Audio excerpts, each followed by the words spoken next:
E qualquer dúvida que alguém tiver, pode levantar a mão ou sinalizar pelo chat que eu posso responder ao longo do caminho ou no final da nossa aula. Combinado, gente? Então, se tiver tudo ok para todos, vou começar a aula agora, tá? E qualquer problema também em relação ao volume, ao som, podem me sinalizar que eu posso retomar a explicação. Então, vamos lá, gente. Sobre a escola de Frankfurt, a gente precisa entender, inicialmente, os antecedentes históricos, né, que corroboraram para o desenvolvimento da escola. Então, com isso, né, eu queria começar o eixo a partir da crise da modernidade e o próprio surgimento da escola de Frankfurt. Então, né, de caráter introdutório, a gente pode tratar, né, a partir do viés de cultura. Quando a gente pensa em cultura, geralmente a gente imagina, né, no imaginário popular, música, cinema, literatura, teatro, arte ou manifestações populares, como dança, música, tá bom? Então, a gente costuma entender a cultura no século XXI como uma expressão de criatividade humana, que é capaz de transmitir valores, tradições, conhecimentos entre gerações, etc. Ou seja, o que a gente herda culturalmente também como sociedade. Só que no século XX, essa perspectiva ela era apresentada de uma maneira diferente, porque alguns filósofos passaram a desconfiar de que a cultura deixou de ser apenas uma expressão cultural e artística para se tornar uma ferramenta muito poderosa, não só econômica, mas política. E, é claro, isso afeta, né, o social. Então, esses pensadores do século XX, eles pertenciam a uma escola chamada Escola de Frankfurt. E esse grupo de intelectuais buscou compreender o maior paradoxo da sociedade contemporânea ou pós-moderna, né? Como as sociedades cada vez mais instruídas em termos de conhecimento e desenvolvimento tecnológico puderam aceitar, né, coisas tão prejudiciais como o fascismo, o nazismo e outras formas de dominação que são próprias desse tempo. Então, esse panorama histórico ele é muito importante para a gente entender a aplicabilidade, né, do conceito de indústria cultural no século XX e no século XXI. E essa questão ela também é importante porque ela rompe com uma ideia que é difundida desde o século XVIII, que é a crença do progresso científico e tecnológico como uma esperança que levaria automaticamente ao progresso moral da humanidade. E essa lógica, né, evolutiva, ela pega emprestada das ciências biológicas o ideal de progresso para desenvolver socialmente as principais estruturas do século XX, tá bom? E essa lógica de pensamento, ela começa, né, no século XIX, mais precisamente, apesar dela ser muito difundida desde o século XVIII, tá bom? Com o advento do iluminismo. Essa experiência histórica, ela demonstra para a gente o contrário. Quando a gente vai falar de século XX, a gente entende, né, que apesar dos maiores avanços que foram produzidos, também foi um século conhecido, né, por ter duas guerras mundiais e a Guerra Fria. Então, isso é muito importante para a gente entender esse panorama, né, a partir da contradição. Então, como é que um século que produziu a eletricidade, o rádio, a televisão, automóvel, o desenvolvimento, né, dos antibióticos em termos de avanços médicos se desenvolveu muito rapidamente, o desenvolvimento da energia nuclear, como isso está coadunado a um mesmo século que produz duas guerras mundiais, né, a Primeira e a Segunda Guerra Mundial, o Holocausto nazista, o desenvolvimento das bombas atômicas e os regimes totalitários e ditatoriais, né, que permearam a Europa e a América Latina. Então, quando a gente vai falar dessa produção ocidental, existe uma questão que para os frankfurtianos era inevitável. Como que uma sociedade desenvolvida tecnologicamente produz a barbárie? Tá? Que é um conceito próprio do século XX. Então, essa é a questão que vai sinalizar toda a nossa aula. Eu preciso que vocês tenham em mente, né, essa questão dual. Como é que o progresso ele pode coexistir com a barbárie? É isso que a escola de Frankfurt né, tentou responder. Então, qual é o contexto histórico da Escola de Frankfurt? Né? Nenhuma corrente filosófica ou sociológica ela nasce do nada, né, por acaso. Porque toda uma teoria responde aos problemas do seu tempo. Então, para a gente compreender como que a Escola de Frankfurt foi criada, a gente precisa entender, né, o panorama do início do século XX. A gente tem uma era de capitalismo que, desde a Revolução Industrial, que ocorreu na Inglaterra, né, no século XVIII, produziu um tipo de capitalismo muito específico, que é o capitalismo industrial. Esse capitalismo ele passa por profundas transformações. Então, quando a gente vai falar de século XIX, a gente tem esse predomínio de capitalismo baseado na produção industrial. Só que quando a gente fala de início do século XX, o sistema capitalista se complexifica, porque grandes empresas passam a dominar o mercado. Então, surgem gigantes econômicos, que a gente vai definir conceitualmente como potências, que são capazes de controlar. E aí não são potências apenas no sentido de países, nações muito poderosas em termos econômicos, bélicos e sociais, mas também no sentido das empresas, né, que estão sob o domínio desse nacionalismo. Tá? Então, essas potências industriais, elas são capazes de controlar a produção, a distribuição, a publicidade, os meios de comunicação. Então, o capitalismo ele se transforma no sentido de que ele deixa de vender apenas produtos industriais e ele passa a vender estilos de vida. E esse estilo de vida, essa venda que é trazida para a gente, ela molda todo o século XX, no sentido de que essa mudança ela é fundamental para a gente compreender o principal conceito da Escola de Frankfurt, que é o conceito de indústria cultural. Então, a gente pode começar falando da sociedade de massas do século XX. A partir dessa transformação do capitalismo, a gente tem uma mudança muito importante em termos de organização social. Lembra que no início da aula, né, eu trouxe o panorama do que a gente entende por cultura, né?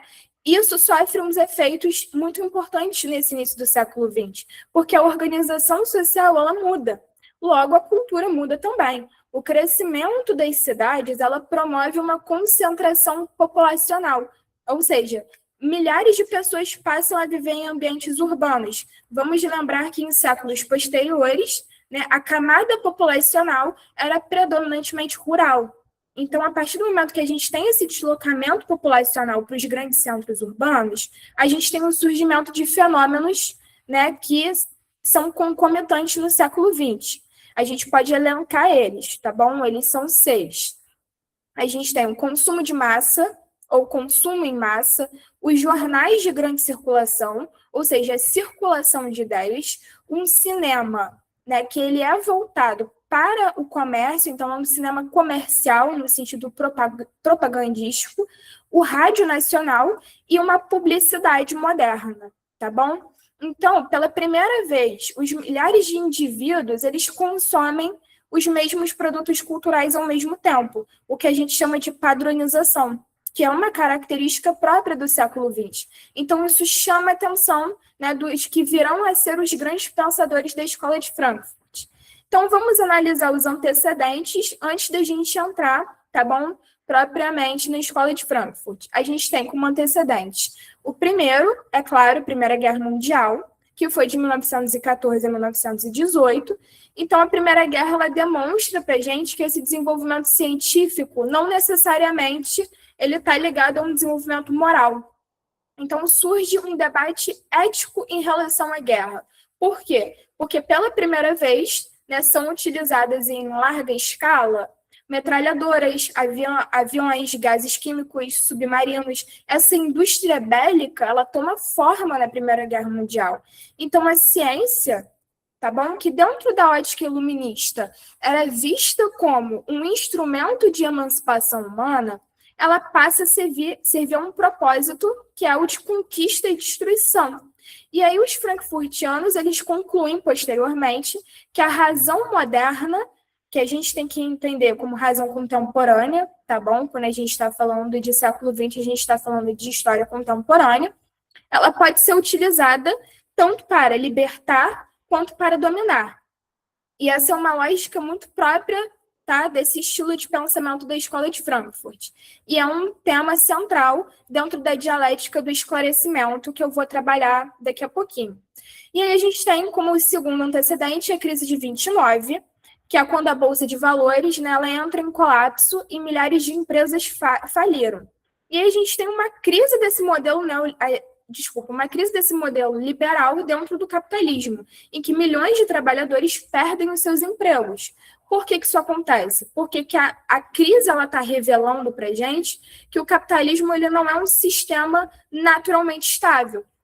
O acontecimento da Primeira Guerra Mundial e a modificação da indústria colaborou, né, para essa crise de 29. A gente pode entender esses fatores como antecedentes desse antecedente. Então, a crise de 29 ela abre espaço para novos movimentos autoritários na Europa. E aí a gente vai falar de nazifascismo rapidamente, né? A Alemanha ela saiu muito prejudicada da Primeira Guerra Mundial e aí ela enfrentou inflação, desemprego e instabilidade, quando a gente vai falar de economia. Mas essa instabilidade ela também foi política, porque a gente tem que pensar que esse modelo que vigorava, né, da ótica voltada ao progresso, ela entra em crise. Então, o Adolf Hitler, né, ele ascende ao poder em 1933, ele é eleito, ele não governa apenas pela força, mas ele utilizou aspectos muito interessantes para a gente entender a Escola de Frankfurt, que é a propaganda, o rádio, o cinema, grandes eventos públicos. Vamos lembrar dos discursos que o Hitler fazia nas praças e a construção de uma imagem heróica, porque eles querem reabilitar essa noção de progresso. Então, pela primeira vez, os meios de comunicação eles demonstram uma capacidade para a gente que é de moldar a opinião pública. Então, os que vão vir a ser, né, os pensadores da Escola de Frankfurt, eles estão observando esse fenômeno com uma preocupação, porque eles percebem que a cultura ela pode se tornar um instrumento de dominação. E essa percepção ela é decisiva para a gente entender o conceito de indústria cultural. E assim, né, em 1923, no interim entre esses antecedentes e o surgimento do nazifascismo, a gente tem, né, em Frankfurt, que é o que nomeia a escola, a criação do Instituto de Pesquisa Social. E esse instituto ele tem como objetivo desenvolver pesquisas que estão voltadas para a sociologia, filosofia, econômica e política, tá bom? Que no século XX eram estudados de uma maneira mais conjunta. E aí o Instituto ele tem uma característica inovadora, porque os pensadores eles trabalham de forma interdisciplinar. Então, qual é a importância disso para a gente? Né? Que nenhuma ciência, ela sozinha, contrariando essa lógica das ciências naturais, ela é capaz de explicar os problemas sociais. Então, é necessário um trabalho interdisciplinar para a gente entender, né, como essa prática de interdisciplinaridade, que é o que a gente chama hoje em dia no século XXI, ela favorece explicações para o social e, consequentemente, para o político e para o econômico. E é uma perspectiva que ela é muito abordada no Enem. A importância conjunta dessas disciplinas, né, enquanto uma ótica de pesquisa. E aí, quando a gente tem... Né... Opa, pode falar? Tem como a senhora falar um pouquinho mais devagar, por favor? Com certeza, com certeza. Vou desacelerar, então. Então, quando a gente tem essa prática, né, dentro do Centro de Pesquisa Social, a gente tem o exílio dos frankfurtianos. Por quê? Hitler ele chega ao poder em 1933, como eu expliquei, e a consequência disso é que críticos do modelo de regime nazista e intelectuais judeus, eles foram perseguidos e eles precisaram se exilar. Muitos membros da Escola de Frankfurt se exilaram. Então, esse Instituto de Pesquisa Social ele foi fechado e os seus pesquisadores emigraram para os Estados Unidos. E esse é o ponto-chave para a gente entender os conceitos que eu irei trabalhar daqui a pouco. Por quê? Em contrariedade, né, em relação ao regime fascista na Itália e ao regime nazista na Alemanha, a gente tem uma nova faceta, que é os Estados Unidos. Uma vez que esses pensadores eles vão para os Estados Unidos, a gente, né, consegue perceber que é um cenário democrático, de democracia. E com isso, esses pensadores, eles percebem uma outra forma de controle social. Então, enquanto o nazismo ele utiliza a propaganda, mas também a violência, o capitalismo norte-americano ele usa outros mecanismos de controle que estão associados à cultura. E a gente pode citar a publicidade, o entretenimento, o consumo, a ciência, o rádio, tá bom? Então, com isso, a gente tem um ponto-chave, tá? Não é uma pergunta que essa escola de Frankfurt faz no sentido de como é que o Estado ou o regime controla as pessoas. Não é só isso que eles querem entender. A pergunta principal para a gente entender, né, como eles pensavam, era como o mercado influencia os desejos, os comportamentos e as formas de pensar. A gente está falando de capitalismo.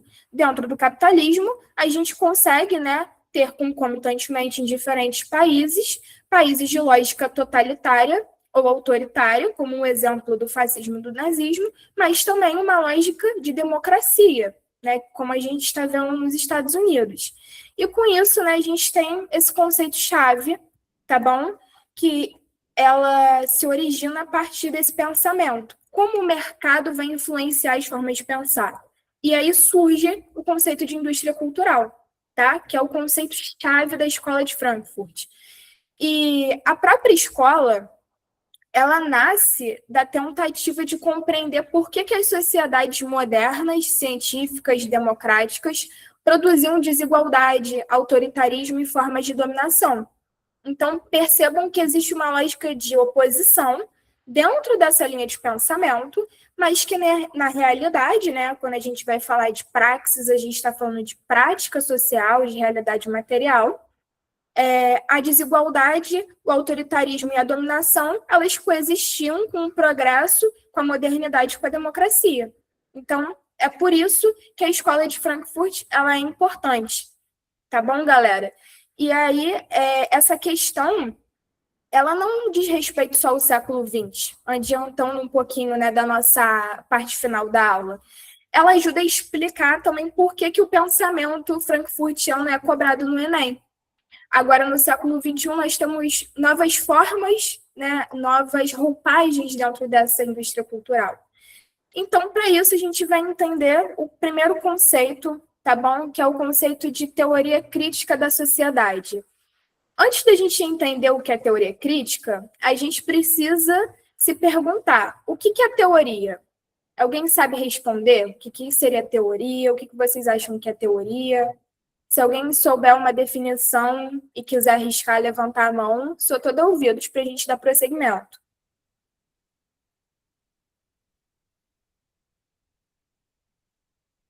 Se ninguém souber, também não tem problema, tá, gente?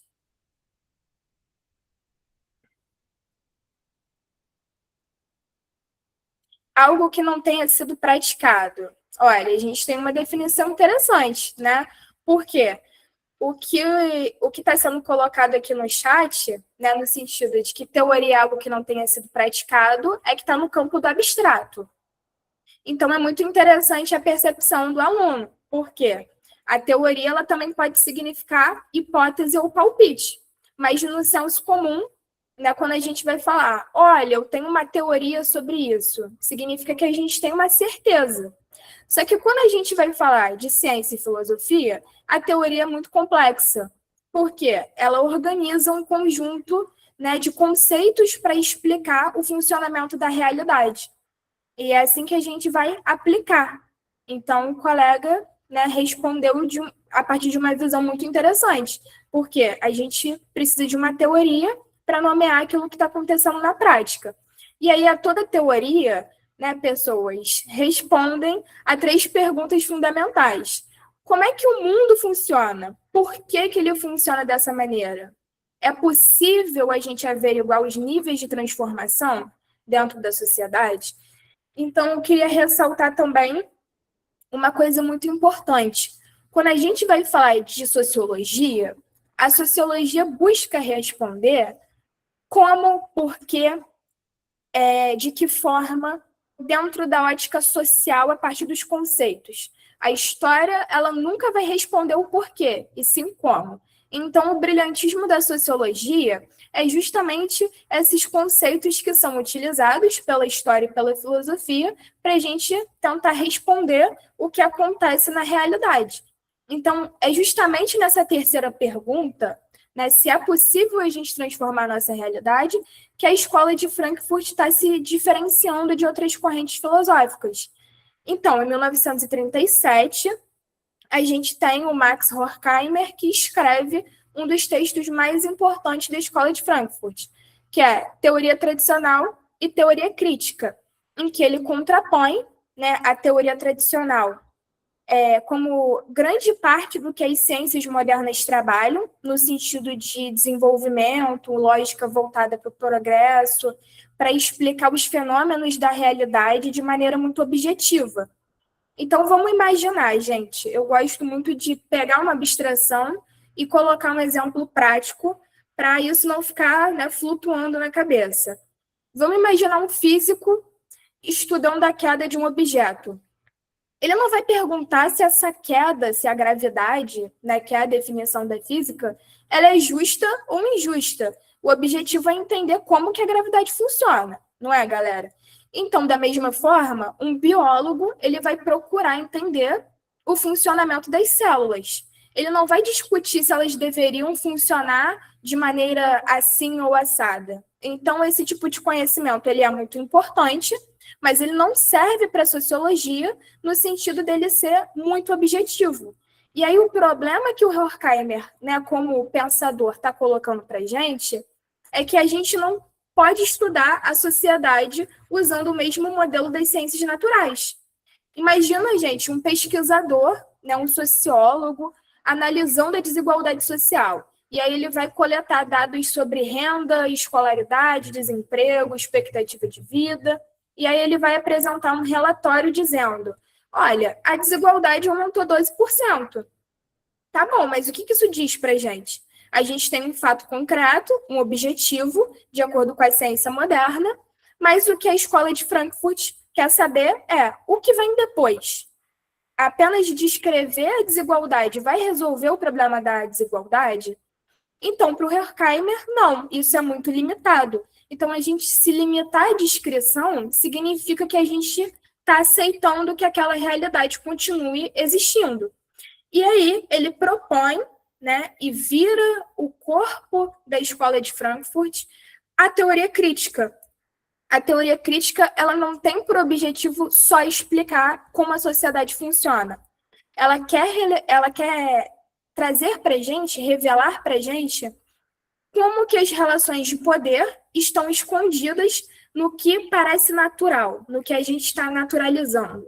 Então, o objetivo da escola de Frankfurt dentro da sociologia é mostrar como instituições, comportamentos e valores que a gente está normalizando são produtos históricos. E quando a gente pensa que alguma coisa é natural, a gente deixa de questionar. E o objetivo da escola de Frankfurt é fazer com que a sociedade entenda que a própria organização social é uma construção histórica. E essa construção histórica é passível de transformações. Então, aonde eu quero chegar com isso? A herança, né, da escola de Frankfurt, ela está muito ligada ao Karl Marx, tá? Que foi um pensador muito importante para a sociologia e para a história. Então, com isso, os frankfurtianos eles não estão repetindo Marx, eles estão reinterpretando um pensamento que é próprio do século XIX para o século XX. Então, percebam como a sociologia está toda conectada. Quando a gente vai pensar em Marx, a gente pensa na contribuição, né, a maior contribuição dele como pensador, que é a crítica ao modelo capitalista com base em sua análise da Revolução, né, Revolução Industrial. Então, a partir disso, quando a gente vai falar de Marx, a gente entende que o capitalismo ele organiza a sociedade em torno da propriedade privada dos meios de produção. E dentro da lógica do Marx, existem dois grupos fundamentais que baseiam a luta de classes: a burguesia aquela parcela que controla os meios de produção, que possui fábricas, empresas, terras, capital, e o seu lucro, que depende da exploração do trabalho. Mas essa exploração do trabalho advém da outra classe, que é o proletariado, aquele que possui apenas a sua força de trabalho. Então, para sobreviver, o proletário precisa vender a sua força de trabalho. Daí surge o conflito entre capital e trabalho, que dá berço a uma lógica da sociologia que a escola de Frankfurt se apropria. E esse conceito de ideologia, ele é muito importante para a gente entender os conceitos posteriores que o Horkheimer e os demais pensadores que eu irei explicar vão trazer para a gente. Quando a gente vai falar de senso comum, ideologia significa opinião política. Na ótica marxista, o significado é diferente. A ideologia é o conjunto de ideias que faz determinada organização social parecer natural, tá? É o que está por trás. E ela contribui para manter relações de dominação sem recorrer à força. Percebam como isso é muito parecido com as respostas que a escola de Frankfurt, né, quer dar para as grandes questões que estão norteando essa escola de pensamento. É muito interessante para a gente entender a similaridade do conceito de ideologia ao conceito de indústria cultural que eu irei explicar. Então, outro conceito que é muito importante e que cai no Enem é o conceito de alienação, que é um conceito que a escola de Frankfurt herda do Marx. Hoje a gente usa essa palavra para indicar distração. Eu estou alienado, eu estou muito distraído. Só que quando a gente vai falar em termos sociológicos, alienação é o processo pelo qual o indivíduo perde consciência das relações sociais que estruturam a sua própria vida. Então, o trabalhador, né, usando um exemplo prático, ele produz as mercadorias, só que essas mercadorias pertencem ao empresário. O lucro obtido dessa lógica de produção não pertence ao trabalhador, que é o proletário. Com o tempo, ele deixa de perceber essa relação de exploração, porque ele segue trabalhando. Então, uma vez que essa lógica ela é normalizada, o que está se concretizando é um processo de alienação. E esse conceito ele é extremamente importante para a sociologia. Então, vamos, né, voltar ao século XX. Por que o Marx ele não foi suficiente e a gente tem a escola de Frankfurt? Porque a gente tem uma lógica de consumo própria do século XX. Marx ele escreveu falando de século XIX. Ele é o homem do tempo dele. Então, a gente precisa de uma outra vertente que explique a realidade daquela época. E assim a gente tem a escola de Frankfurt, né, que se baseia numa lógica de consumo a partir dessa modificação das grandes indústrias. O Marx ele acreditava que o capitalismo geraria uma revolução operária. Mas por que isso não aconteceu? E essa é uma pergunta que inquietava os frankfurtianos. Porque, para Marx, o aumento das desigualdades, que é uma das questões que a escola de Frankfurt quer responder, levaria os trabalhadores a desenvolver a consciência de classe. Só que, na prática, no século XX, o que aconteceu foi um fenômeno inversamente proporcional. O capitalismo ele se estabilizou e os trabalhadores consumiram. Essa lógica de consumo, né, ela resultou num crescimento da publicidade, na expansão do entretenimento, a televisão, o cinema, eles se tornam fenômenos de massa. Então, a população ela parecia mais integrada a esse sistema do que disposta a combatê-lo. Então, Marx, em tese, estava errado. É isso que a escola de Frankfurt tenta entender, é uma chave conceitual. E essa é a principal inovação da escola de Frankfurt, é tentar explicar o novo cenário que está acontecendo. Tudo bem, gente? Então, quando a gente vai falar de economia e cultura, Marx ele falava mais de economia. Os frankfurtianos eles acreditavam que explicações econômicas somente não eram suficientes. Então, eles perceberam que o capitalismo ele não domina só para controlar a produção e as fábricas. Ele influencia desejos, gostos, hábitos, formas de lazer, consumo, opiniões. Isso tudo não está relacionado à cultura? que foi uma coisa que a gente estava, né, tratando no início da aula. Então, o poder, ele não está atuando somente na produção econômica, ele atua na produção da cultura.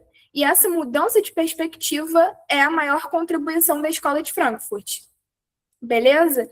A gente tem outro filósofo que influenciou bastante a escola, que foi o Hegel, que também influenciou Marx, tá? Então, ele foi outro filósofo decisivo para a formação dessa teoria crítica, que é o George Friedrich Hegel. Ele defendia que a realidade estava em permanente transformação. Então, nada permanecia igual para sempre. Toda a sociedade tem conflitos internos. É isso que o Hegel queria explicar de maneira, né, estou simplificando, mas de maneira simplificada é isso. Esses conflitos, eles estão impulsionando mudanças históricas. O Marx vai chamar isso de luta de classes, que o conflito de luta de classes, né, é o motor da história. Os frankfurtianos, eles herdam essa ideia porque todos esses pensadores, eles estão recusando uma explicação que trata a sociedade como alguma coisa fixa. A escola de Frankfurt entende que a realidade é dinâmica, então ela deve ser questionada. E aí uma coisa que eu acho que vai surpreender também vocês é a influência do Freud, tá? O psicanalista, ele explica por que as pessoas foram dominadas psicologicamente. É outra vertente que a escola de Frankfurt está trazendo para a gente, com base no Sigmund Freud, tá? A gente tem essa questão, né? Se as pessoas forem dominadas psicologicamente, como é que isso vai contribuir para uma nova teoria social? A publicidade, se a gente for pensar dessa forma, ela não está vendendo para a gente só objetos. O que ela vende para a gente, galera? Ela vende status, reconhecimento, juventude, sucesso, beleza, pertencimento. Toda essa lógica está dentro da indústria cultural. Então, entre outras palavras, ela está mobilizando desejos profundos. Então, é por isso que a gente usa uma vertente da psicologia humana para explicar a indústria cultural, tá? Então, o que eu preciso que vocês entendam nesse primeiro momento? Que a escola de Frankfurt, ela não rompe totalmente com Marx, mas ela está ampliando a sua análise. O Marx está concentrando a sua crítica na exploração econômica, já a escola de Frankfurt percebe que nas sociedades capitalistas avançadas, ou seja, o século XX, a dominação também ocorre pela cultura, pela comunicação, pela publicidade, pela formação dos desejos, e isso prepara o terreno para a marca conceitual, que é a indústria cultural. Alguma dúvida até aqui, gente, em relação a isso? Querem que eu fale mais devagar? O que vocês estão achando?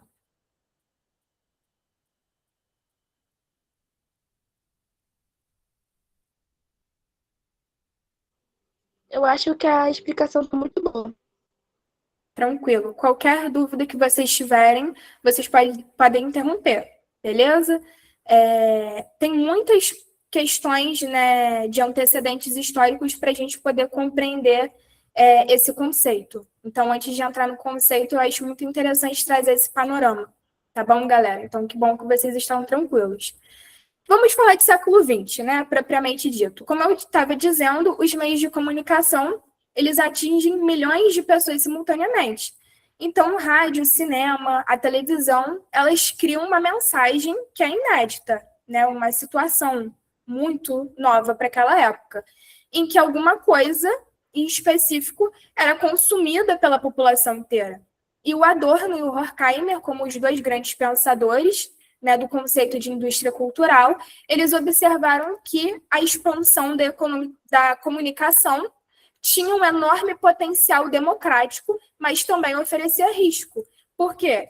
Poucas empresas controlam a produção cultural. Então, se elas controlam, elas passam a influenciar temas sobre os quais a sociedade debate, estilos de vida desejáveis, padrões de beleza, formas de lazer, música.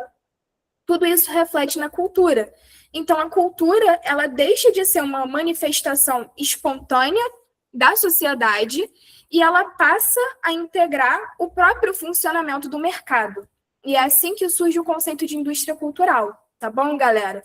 Essa expressão ela foi criada pelo Adorno e pelo Horkheimer, que são carro-chefe, né, da Escola de Frankfurt, para substituir um termo comum àquela época.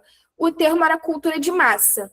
Mas sempre que vocês verem no vestibular cultura de massa, podem ter certeza que essa expressão está ligada à indústria cultural, tá bom? Então, o gabarito pode estar bem aproximado nesse sentido. E aí, essa expressão cultura de massa, o que ela sugere para a gente? Que a cultura era produzida espontaneamente pela população, pelas massas. Só que Adorno e Horkheimer, eles discordavam dessa interpretação, porque, segundo eles, a maior parte da cultura consumida nas sociedades capitalistas é produzida pelas empresas que seguem a lógica de mercado, né, liberal do século XX. Então, por isso, eles preferem usar o termo indústria, fazendo uma alegoria, né, à indústria mesmo de produção. Tá bom, galera? A palavra está remetendo à fábrica, à produção em série, a um planejamento racional, a lucro. Então, o que eles querem dizer com isso, né? Que filmes, músicas, programas televisivos, revistas, qualquer outro exemplo nesse sentido que vocês queiram, né, pensar, passam a ser tratados como mercadorias. Então, qual é a definição? Tá bom? Indústria cultural é o processo pelo qual a produção cultural passa a obedecer à lógica industrial do capitalismo. Ela é organizada para gerar lucro, estimular consumo e produzir valores sociais. Olha que interessante. Então, por que indústria? É uma palavra que merece atenção. Uma fábrica, né, produz, por exemplo, milhares de automóveis, seguindo o mesmo modelo. E aí o objetivo é o quê? Aumentar a produtividade, maximizar o lucro e reduzir custos. Não parece muito com a cultura que a gente vive hoje em dia? Uma cultura que é voltada para o lucro? Então, segundo Adorno, algo semelhante acontece com a cultura. Porque os nossos produtos culturais, não só do século XX, galera, mas do século XXI, passam a ser planejados de forma padronizada. E um ótimo exemplo que pode figurar como repertório para a redação de vocês, né, quando vocês forem fazer os vestibulares, é o cinema. Vamos usar um exemplo muito clássico. O herói, ele está enfrentando dificuldades na jornada dele. Ele encontra aliados, ele derrota o vilão, final feliz. E aí, embora existam exceções e a gente tenha um cinema independente, os filmes comerciais, eles seguem uma estrutura padronizada. Olha o blockbuster aí, galera, filme da Marvel, tá? E aí eu não tô nem criticando porque eu sou muito fã. A gente realmente recai muito, todos somos reféns da indústria cultural. São filmes muito bons, ou não, dependendo do gosto de vocês. Mas é um filme, é um tipo de filme comercializado que segue uma lógica padronizada. Então, é isso que eu quero trazer para vocês como repertório. A gente tem a música. Vamos pensar em música, em TikTok, falando de século XXI. A gente tem refrões marcantes, curta duração, temas que são repetitivos e uma estrutura que a gente memoriza muito fácil. A gente tem a televisão, em que os programas eles são organizados num formato previsível, em que a gente vai saber o que vai acontecer, né, conforme o desenrolar da série. Então, com isso, né, o que eu quero dizer? Tá? Não é que toda produção é de baixa qualidade ou que tudo é muito repetitivo, mas o argumento que a Escola de Frankfurt traz, né, é que a lógica econômica tende a favorecer aquilo que é facilmente reproduzível e amplamente consumido. A gente está falando de consumo de massa. E aí, lembrem que eu estava falando da psicologia, né, da incorporação do Freud com a psicanálise? A gente tem a pseudo-individualização. E o que isso significa? Que a indústria cultural precisa convencer o consumidor de que aquele produto é único. Só que as diferenças elas são superficiais. É assim que a indústria cultural atua na prática. Então, vamos usar a indústria automobilística de novo. tá? E aí eu estou falando de século XX e século XXI. A gente pode pensar na lógica, né, fordista, toyotista, taylorista de produção em massa, mas a gente também pode pensar no século XXI em relação a um mesmo modelo de carro. Esse modelo ele pode ser vendido em várias cores. E aí essas cores, essas mudanças estéticas, visuais, elas trazem para a gente uma impressão de variedade. Só que a estrutura básica é a mesma. E aí é isso que o Adorno e o Horkheimer trazem para a gente, né? Dentro da lógica dos produtos culturais. Querem outro exemplo? Duas músicas. Elas podem parecer diferentes porque mudam o cantor, o ritmo ou o instrumento, né? Pode ser um baixo, um violão, um piano, só que elas seguem a mesma forma de composição, o que a gente chama hoje em dia de sample. Então, existe uma sensação, né, para a gente que está consumindo de escolha individual, só que a estrutura por trás disso é padronizada. E aí, um outro argumento bastante sofisticado que eles trazem para a gente é a ilusão da escolha. Tá? A dominação na nossa sociedade, ela não acontece por meio violento e coercitivo somente. Quando a gente vai falar de nazifascismo ou de governos autoritários na América Latina, ou de golpes de Estado.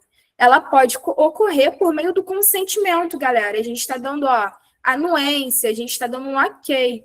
É assim que a coerção funciona. A gente acha que a gente está fazendo uma escolha que é livre. Só que essa escolha, ela é influenciada. E é isso que eu quero trazer para vocês. A indústria cultural é algo que influencia publicidade, moda, marketing, algoritmo, tendência cultural, reconhecimento social, mudanças estéticas, tá? Mas isso não quer dizer que a gente seja marionete. Não vamos levar tudo ao 880, beleza, gente? Só que a crítica da Escola de Frankfurt, ela é sutil. Ela traz para gente que a nossa autonomia ela é limitada por estruturas econômicas e culturais, que moldam as nossas preferências antes mesmo da gente perceber essa influência, tá? Então, o que eu quero dizer com tudo isso? Reunindo as ideias principais, tá? Que o Adorno e o Horkheimer, eles estão questionando a crença de que o progresso técnico produz um progresso humano necessariamente. Vamos pensar nos antecedentes que eu falei, que a razão moderna ela pode se tornar instrumental, preocupando-se apenas com controle social, com eficiência, tá bom? Com produção, e que nas sociedades capitalistas a nossa cultura ela segue um modelo de lógica industrial segundo esses pensadores. E aí a indústria cultural, nesse sentido, ela está transformando obras culturais em mercadorias. E aí, por fim, né, a padronização, a pseudo-individualização, o entretenimento organizado para o consumo, eles reduzem a nossa capacidade crítica. Então, a gente deixa de questionar a realidade material. É por isso que a sociologia é tão importante. E aí, o que a Escola de Frankfurt está trazendo para a gente é que essa padronização, né, vista dentro da ótica da indústria cultural, ela reforça uma integração dos indivíduos voltada para uma sociedade do consumo. Então, sempre que vocês pensarem em indústria cultural, pensem em sociedade de consumo, beleza? Eles são sinônimos. E aí, quais são esses mecanismos? Vamos entender a cultura como mercadoria, tá? E é uma das ideias centrais do Adorno e do Horkheimer, é que a cultura ela deixa de ser compreendida só como manifestação artística e ela passa a funcionar como mercadoria. E aí a gente precisa entender a própria natureza da mercadoria. É uma coisa que ela é produzida para ser vendida, para gerar lucro. E quando isso é aplicado à cultura, obra de arte, música, filme, livro, programa de TV, tudo isso deixa de ser avaliado pelo valor estético e sentimental, ou pela capacidade crítica de provocar reflexão, mas passa a ser avaliado pela capacidade atrativa de consumir, de vender, tá bom, gente? Vender publicidade para movimentar capital. E aí é essa transformação, tá, que a gente vê no século XX e que isso se aplica, tá bom, no século XXI. Eu acho que isso é muito interessante para a gente costurar isso como repertório também, quando a gente vai falar de século XXI. tá? A lógica industrial, ela tende a reduzir riscos. Produtos que já deram retorno financeiro, eles se tornam paradigmas, modelos para essas novas produções. Então, consequentemente, certas estruturas vão se repetir. E aí, essa repetição, que é a padronização, ela facilita o consumo, porque o público, ou seja, nós que somos consumidores, a gente reconhece o formato. Então, não existe um grande esforço interpretativo, porque aquilo que a gente está consumindo se torna familiar. E o que é familiar é aceitável, essa familiaridade favorece a aceitação. Então, a gente pode pensar no século XXI, perdão, galera.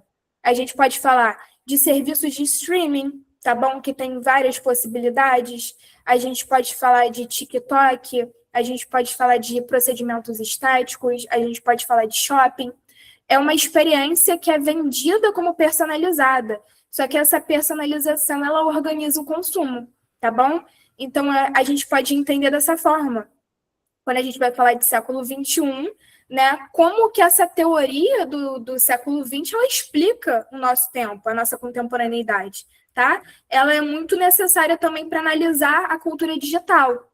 E aí, se vocês me permitem um apontamento, é muito provável que no vestibular, quando vocês forem prestar Enem, as questões da indústria cultural estejam associadas justamente à contemporaneidade. Por que isso é tão atual, tá? E aí a gente tem como princípio, né, entender por que a escola de Frankfurt é atual, por que a gente precisa estudar isso? Porque muitos conceitos dessa teoria crítica são úteis quando a gente vai falar de economia da atenção, tá? Que a atenção, né, o prestar atenção se torna um recurso econômico. O algoritmo em que as redes sociais, as plataformas, estão selecionando para a gente o que a gente consome. Os influenciadores digitais, eles estão transformando experiências pessoais em produto, tá? Que é o que a gente conhece hoje em dia como recebidos pagos, tá? Ou só recebidos. O streaming, né? O streaming, ele é organizado por um sistema de recomendação que parece personalizado, mas todo mundo tem acesso à mesma plataforma, tá? Então, é isso que eu queria trazer para vocês em relação à nova indústria cultural, para a gente se atualizar, para a gente sair só do panorama do século XX e falar do século XXI, tá? Porque antes a gente tinha cinema, rádio, jornais, televisão, mas hoje em dia nós somos usuários e consumidores ao mesmo tempo. E além de consumidores, né, somos produtores. Vamos pensar que a indústria cultural tradicional estava tratando dessa lógica de consumo, mas hoje nós, como indivíduos, não somos só consumidores, nós somos produtores de conteúdo.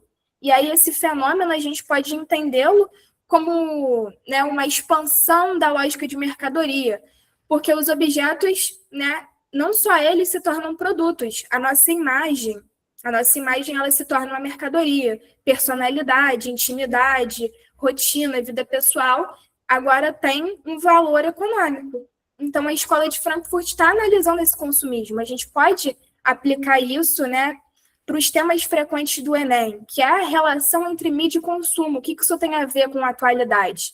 A lógica contemporânea, gente, ela apresenta uma característica muito importante quando a gente for comparar século XX com século XXI. O consumo ele não está ligado só às necessidades, tá, gente? Século XXI, ele está ligado à identidade. A gente comunica, né? A gente se comunica por meio daquilo que a gente consome. A gente se reafirma, a gente constrói nossa identidade. Roupa, sapato, cabelo, o que a gente escuta, o que a gente vê, é um estilo de vida que torna a gente consumidor e produtor. Então, a gente pode aplicar a grande questão da escola de Frankfurt, né? Nós somos realmente livres quando as nossas escolhas elas são influenciadas por estruturas econômicas e tecnológicas que a gente não percebe completamente ou que a gente não conhece.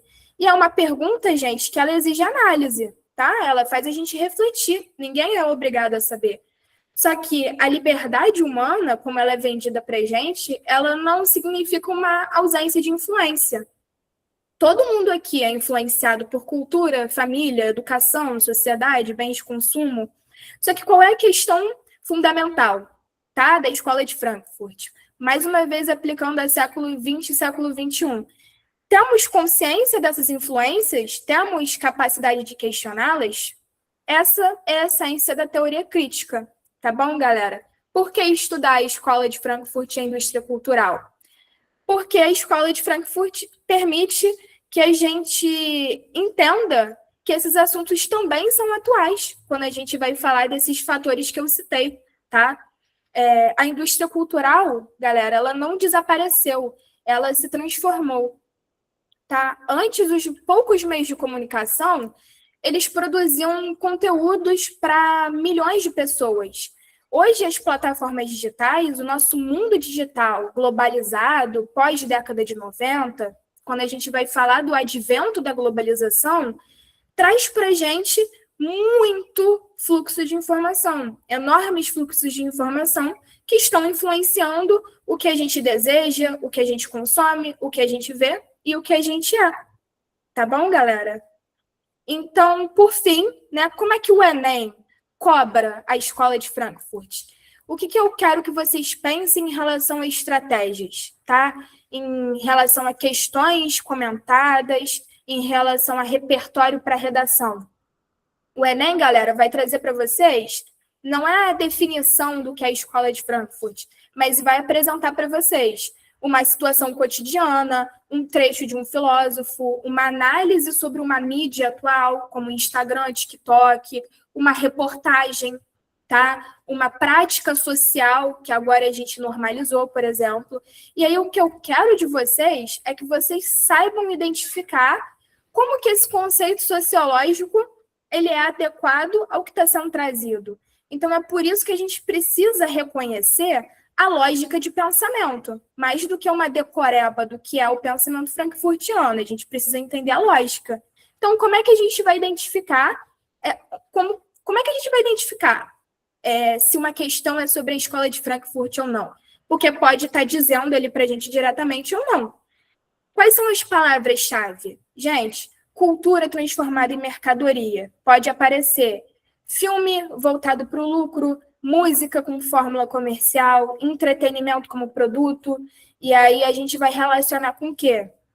Adorno e Horkheimer, conceito de indústria cultural. A palavra padronização.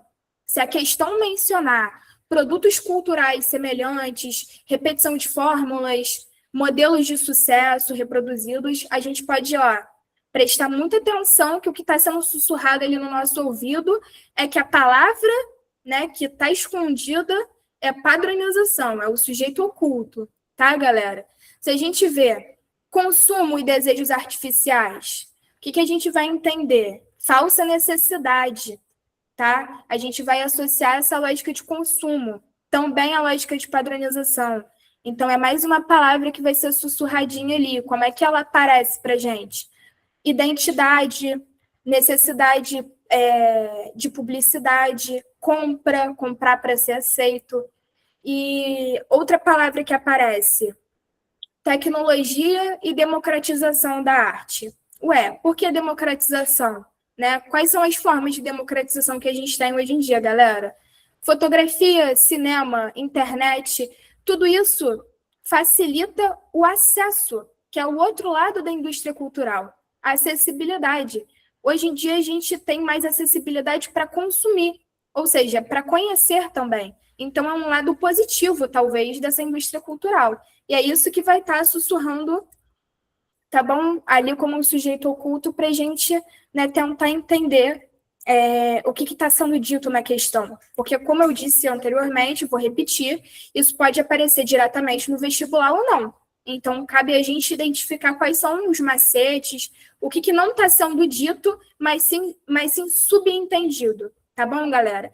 E aí, para encerrar a nossa aulinha, eu vou dar um exemplo aqui, tá bom, de questão. Vamos lá, vamos pensar que a gente está vendo o modelo Enem. Né? O texto está dizendo assim, vou pensar aqui, as produções culturais contemporâneas frequentemente são planejadas considerando sua capacidade de alcançar grandes públicos e gerar retorno financeiro. Nesse processo, determinadas fórmulas são repetidas e adaptadas, garantindo uma aceitação dos consumidores. Vocês vão associar isso aqui, galera? Quem pode me dizer qual é o conceito que a gente viu na aula? Quando a gente está falando em fórmula batida, rápido retorno financeiro, capacidade de consumo, qual é o conceito carro-chefe? Isso aí, indústria cultural. É essa alternativa que vocês vão marcar logo de cara. Sempre que vocês virem cultura associada a retorno financeiro rápido e a consumo, né? Cultura e consumo como palavras juntas dentro de uma mesma estrutura de texto dentro da questão de sociologia, é quase certo que a resposta é indústria cultural. Então, é exatamente isso que eu queria apresentar para vocês. Uma outra roupagem que pode aparecer. Tá bom, galera? Então, o que eu preciso que vocês entendam, tá? Para a gente poder finalizar. Como a indústria cultural fala sobre desejos produzidos pelo mercado, tá bom? A nossa sociedade, que é industrial, e agora, quando a gente vai falar de século XXI, ela é globalizada, ela cria necessidades que ultrapassam as necessidades que antes eram básicas. Tudo bem, gente? A gente precisa reconhecer que essas mudanças foram analisadas pela Escola de Frankfurt. Então, como é que vocês podem usar, afinal, a Escola de Frankfurt também na redação do Enem? Né? Eu prometi que eu ia falar do repertório. A Escola de Frankfurt é um ótimo repertório para vocês citarem o Adorno e o Horkheimer como autores dentro dessa Escola de Frankfurt, porque a indústria cultural, como eu expliquei anteriormente, ela transforma manifestações culturais em mercadorias, né, submetidas à lógica do mercado. E aí isso está influenciando comportamentos e formas de percepção da realidade. E são esses comportamentos e formas de percepção da realidade que a Escola de Frankfurt quer explicar. Então, como é que isso pode, né, aparecer? Ou em questões, ou para vocês mesmos, né, na hora da escrita da redação, colocarem como repertório? Porque é muito interessante usar a sociologia para isso.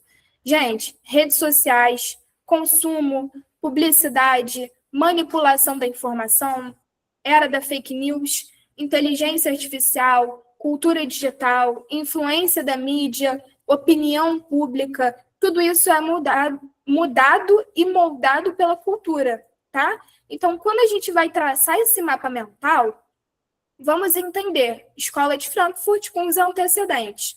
Quais são os antecedentes, galera? São 4. Guerras mundiais, nazifascismo, capitalismo avançado e sociedade de massas. São os 4 pilares para a gente entender essa escola.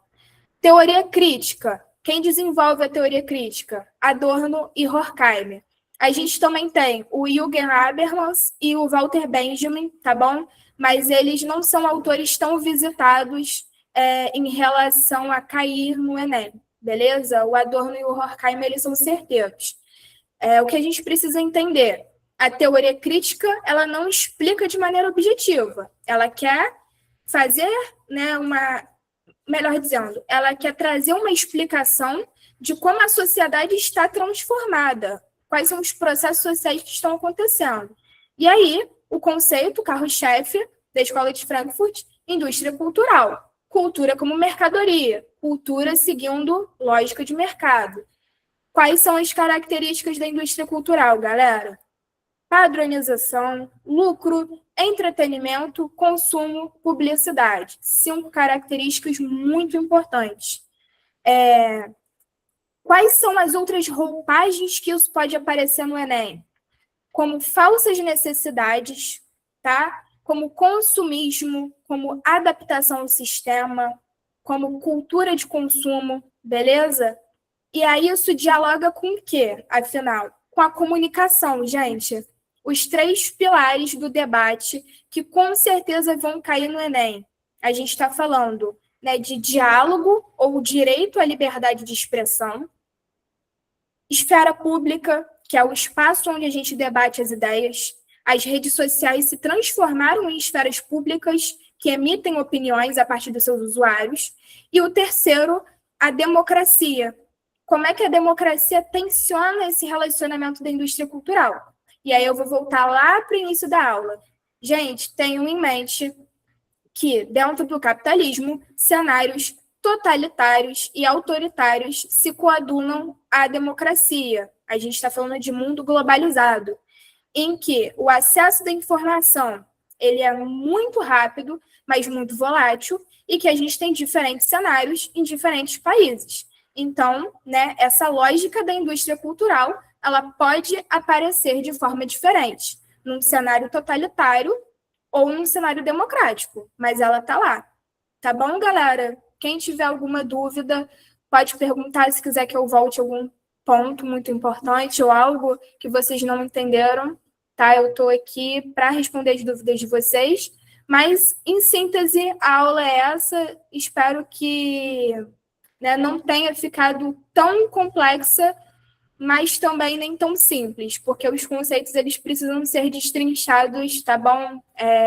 Assim, dessa forma, para a gente apresentar um panorama histórico e entender como é que isso vai se constituir como um bom repertório para o Enem, tá bom? E para vocês terem a certeza de que quando vocês virem questões de sociologia, vai cair dessa forma ou tem a ver com as palavrinhas mágicas, tá? Porque os macetes, eles também são importantes. Mas é isso, galera. Quem tiver dúvida, levanta a mão, pergunta no chat que eu posso responder.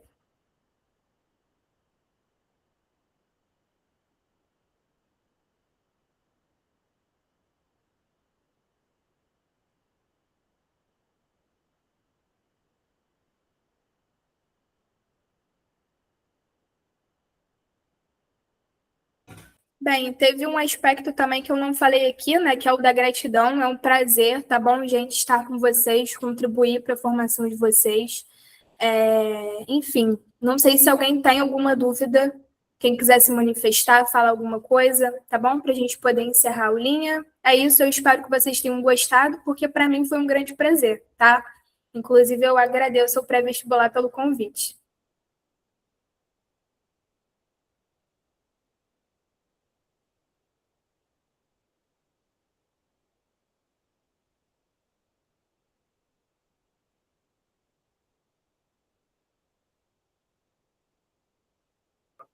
É isso, galera. Obrigada, professora.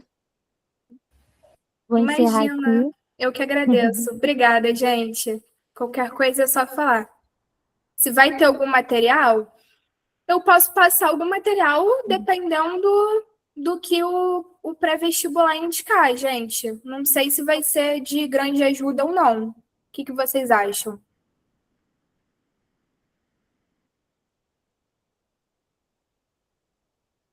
Eu posso mandar, tá bom? Eu tenho sempre algum rascunho. Posso enviar exercício, sim. Eu tenho umas cinco questões prontas. Eu acho que é até bacana para vocês trabalharem juntos. Eu posso mandar sim para o Prevés, tá bom? Obrigada, viu, gente? Foi um prazer.